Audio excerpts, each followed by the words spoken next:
Bonjour tout le monde, j'espère que ça va bien. Simon Brière, votre stratège de marché principal d'Argeo Canada. Donc aujourd'hui, on est le 14 mai.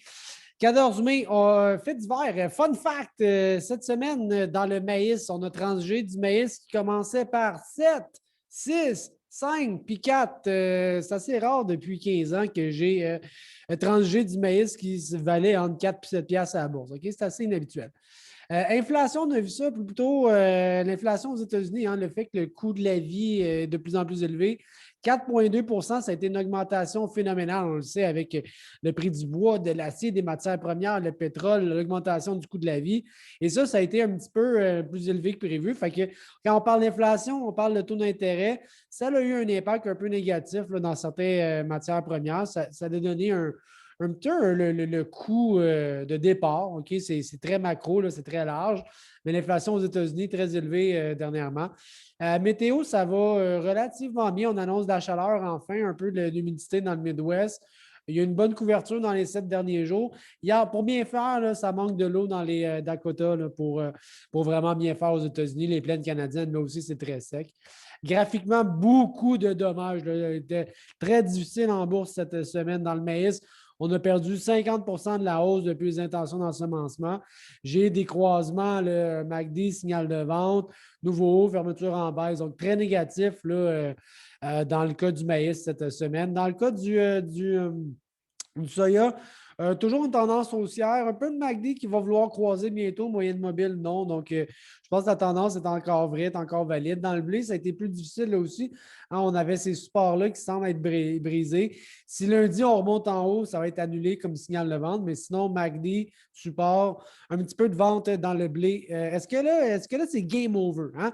On a vu le maïs baisser, on a vu, est-ce que c'est game over? C'est dur à dire parce qu'on est juste le 14 mai. La météo, elle va avoir l'air de quoi en juillet dans la pollinisation? Aucune idée. Donc là aussi, c'est de bonheur. Les exportations, un matin, la Chine boucle encore des millions de tonnes. Les ancrages, mais le rapport, c'est juste le 30 juin. Donc, on a un mois et demi à naviguer dans cette incertitude. Du maïs, n'a-tu 91 millions d'ordres? N'a-tu 96? On ne le sait pas. On va en semer plus, mais combien plus? Donc, beaucoup d'incertitudes. Puis au Brésil, c'est sec. Donc, est-ce que c'est game over nécessairement? Assez de bonheur pour conclure tout ça. Par contre, hein, je vous avais déjà parlé de ces petits indices-là que je regarde, météo, export, les spreads, les bases, la fatigue. En ce moment, je regardais là, justement, les spreads, par exemple, l'écart de prix entre deux mois différents. Je regarde l'ancienne récolte juillet, nouvelle récolte décembre. On voit que cette semaine, les spreads ont quand même baissé, mais ils demeurent quand même massivement inversés. Donc, très forte demande pour le maïs d'ancienne récolte qui commence à vouloir dégonfler un peu. De là à dire que les spreads ont cassé entièrement, je me garde un petit peu de gêne. OK? Donc, pas prêt à lancer le drapeau blanc là-dessus.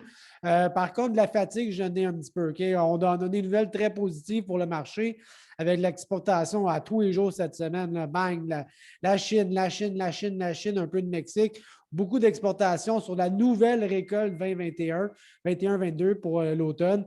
Et là, ben, malgré que la Chine achète, le prix a baissé. Donc là, je vois un petit peu de fatigue à ce niveau-là.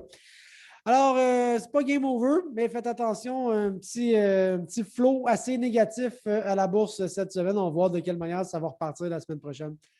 Bon week-end, n'hésitez pas. Bye bye.